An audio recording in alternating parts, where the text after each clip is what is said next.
এখনো পর্যন্ত কিছু কিছু জায়গায় এক পশলা বৃষ্টি হলেও সম্ভাবনা কিন্তু বজ্রপাতের থেকে যাচ্ছে। ইতিমধ্যেই আলিপুর আবহাওয়া দপ্তর সতর্ক করছে। অন্যদিকে বৃষ্টি মাথায় নিয়েই কিন্তু ঠাকুর দেখতে হতে পারে বাকি দুটো দিন। আর ইতিমধ্যেই কিন্তু 6 জায়গার ছবি আপনারা দেখতে পাচ্ছেন। বাগবাজার সর্বজনীন, ইকডালিয়া এভারগ্রিন, কাশী বসলেন, সন্তোষপুর ত্রিকোণ পার্ক, ত্রিধারা সম্মেলনী, হাজরা পার্ক। সকাল থেকে মানুষজন কিন্তু ভিড় জমিয়েছেন বৃষ্টি আসার আগে যত দ্রুত যত বেশি সংখ্যক ঠাকুর দেখে নেওয়া যায়। ম্যাডক স্কোয়ার, মাত্র দিন সাতেক আগে ম্যাডক স্কোয়ারের এই মণ্ডপ কিন্তু একেবারে জল থই থই অবস্থায় ছিল। অনেকেই আশঙ্কা করেছিলেন কি হবে। মন খারাপের কিন্তু সেই তখন থেকে শুরু, যদিও শেষ পর্যন্ত কিন্তু পরিস্থিতি রাতারাতি বদলে গিয়েছে। চিরাচরিত সেই ম্যাডক স্কোয়ার নিজের জৌলুস নিয়ে আজও কিন্তু সেখানে পুজো হচ্ছে রীতি মেনে। মায়ের সেই সনাতনী মূর্তি এবার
মানুষ যেমন প্যান্ডেল হপিং করছেন, তেমনি সেলিব্রিটিরা তারাও কিন্তু অনেকে বেরিয়েছেন।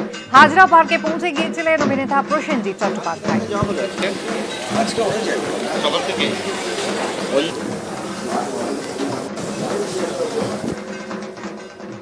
হাজরা পার্কের পুজোয় প্রসেনজিৎ চট্টোপাধ্যায় এখানে এলেন, অঞ্জলি দিলেন। এবারে মায়ের কাছে কি চাইলেন, কারণ দেবী চৌধুরানীও রিলিজ হয়েছে কদিন আগেই। হ্যাঁ, মানে আজকে অষ্টমী, তার সঙ্গে আমার জন্মদিন এবং সকাল থেকেই বেরিয়ে পড়েছি।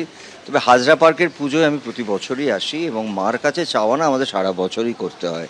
কারণ মা, ঈশ্বর যাই বলি সেটা আমাদের চাইতেই হয়। কারণ আমাদের আমি সবসময় একটাই জিনিস বলি যে উনি যেটা দেবেন সেটার চেয়ে বেশি দেওয়ার কিছু নেই। মানে ওনার কাছে কিছু চাইতে হয় না, তুমি যেটা ভালো মনে করো সেটাই করো, এটাই আমি চাই। তবে একটা জিনিস নিশ্চয়ই চাই যে যাতে আমরা সবাই, শুধু আমি নই, সারা পৃথিবীর মানুষ সুস্থ থাকে আর শান্তিতে থাকে।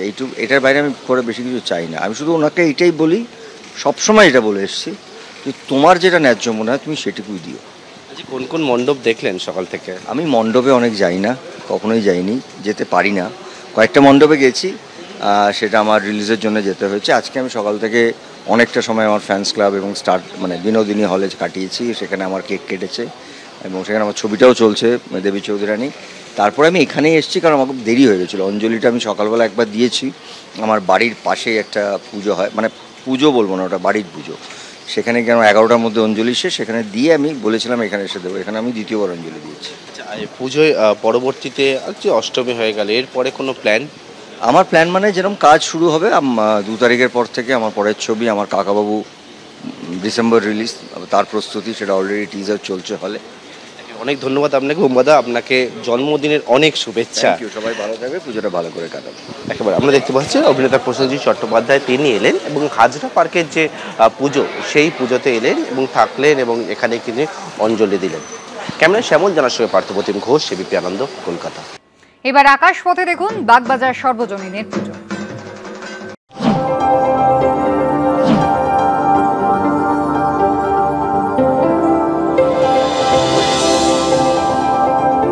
উত্তর কলকাতার বাগবাজার সর্বজনীনের পুজো মণ্ডপে আমরা এই মুহূর্তে রয়েছি।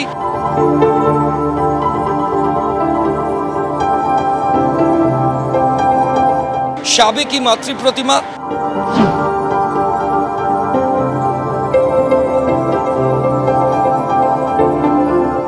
অসংখ্য মানুষ দর্শনার্থী।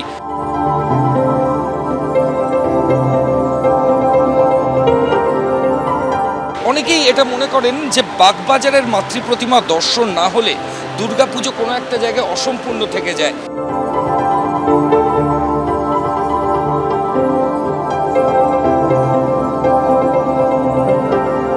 এখানে আবার দশমীর দিন সিঁদুর খেলাতেও অসংখ্য মানুষ পার্টিসিপেট করে।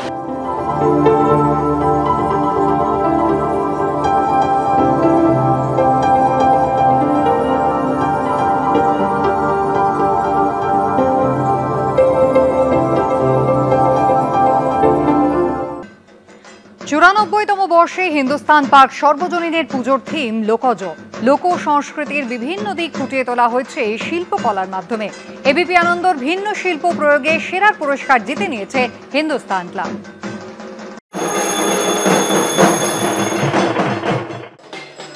হিন্দুস্তান ক্লাব 63 বছরের পুজো গত 11 বছর ধরে একেবারেই মহিলা পরিচালিত। আর এবছর তারা যে কাজটা করেছে দেখলে চেনা যাবে অবশ্যই মিনাকারি কাজ। সুদূর পারস্য থেকে প্রথমে পশ্চিম ভারতে, তারপর ধাপে ধাপে এই কাজ এসছে পূর্ব ভারতে, এবং আমাদের রাজ্যের শিল্পীরাই এই নিখুঁত মিনাকারি শিল্প এখানে ফুটিয়ে তুলেছেন। যে ভিন্ন শিল্প প্রয়োগ এখানে হয়েছে তার জন্যই এবছরের অন্যতম সেরা পুজো হিসেবে তাদের নাম উঠে আসছে। আমার সঙ্গে রয়েছেন উদ্যোক্তারা এবং অবশ্যই রয়েছেন রাজ্যের মন্ত্রী চন্দ্রিমা ভট্টাচার্য, এখানকার উদ্যোক্তা। চন্দ্রিমাদির হাতেই পুরস্কার তুলে দেবো। চেতনায় রঙিন আলপনা, মানে আমাদের চেতনাকে আমরা রঙিনভাবে উদ্বুদ্ধ করব। আর এই মিনাকারি কাজ কিন্তু তার একটা দৃষ্টান্ত। পারস্য দেশ থেকে এসেছে তুমি বললে, এবং তারপরে ভারতের বিভিন্ন জায়গা, এবং আজকে দাঁড়িয়ে আমরা আনন্দিত যে এই রাজ্যে সব কিছু শিল্পের কিন্তু একটা উন্মেষ হয়। মা একেবারে রাজকীয় বেশে, তার অপূর্ব মুখশ্রী, তার রাজকীয় বেশ সবটা মিলিয়েই মণ্ডপের শেষ ধাপে এসে একেবারেই একটা মোহময় পরিবেশ তৈরি হচ্ছে দর্শকদের জন্য। আর এই কারণেই এবছরের অন্যতম সেরা পুজো হিন্দুস্তান ক্লাব। ক্যামেরা সন্দীপ সাধুকার সঙ্গে অরিত্রিক ভট্টাচার্য, এবিপি আনন্দ, কলকাতা। বাড়ি থেকে অনেক দূরে প্রবাসে, কিন্তু তাতে কি, বছর ঘুরলে এখানেও সপরিবারে আসেন উমা। রীতি নীতি উপচার মেনে হয় মাতৃ আরাধনা। পোল্যান্ডের রাজধানী ওয়ারশতে দুর্গোৎসব পালিত হচ্ছে মহা ধুমধামে। The association of Bengalis in Poland এই পুজোর মূল আয়োজক। তবে উল্লেখযোগ্য বিষয় হলো দুর্গোৎসবে বাঙালিদের পাশাপাশি সামিল হন বিহার, ঝাড়খণ্ড, অসম, ওড়িশা থেকে পোল্যান্ডে এসে বসবাসকারী ভারতীয়রা। শাস্ত্র মেনে সাবেকি প্রতিমার পুজো, পুষ্পাঞ্জলি, ঢাকের বাদ্যের তালে তালে নাচ, উৎসবের আবহে বিন্দুমাত্র খামতি নেই পোল্যান্ডের এই পুজো। মহাষ্টমীর দুপুর গড়িয়ে বিকেল, কিন্তু বৃষ্টি থেকে পুজোয় নেই রেহাই। আজকেও বৃষ্টি হবে, যা একাদশী পর্যন্ত চলবে, এমনই বলছে আলিপুর আবহাওয়া দপ্তর। মন খারাপ কিন্তু এবার দক্ষিণবঙ্গের মানুষের। পথে বেরিয়েছেন সকলেই, যত বেশি সম্ভব পুজো মণ্ডপ দেখা, মাতৃমূর্তি দর্শন করা, এটাই তো উদ্দেশ্য। কিন্তু যদি বৃষ্টি বাদ সাধে, কিভাবে কি হবে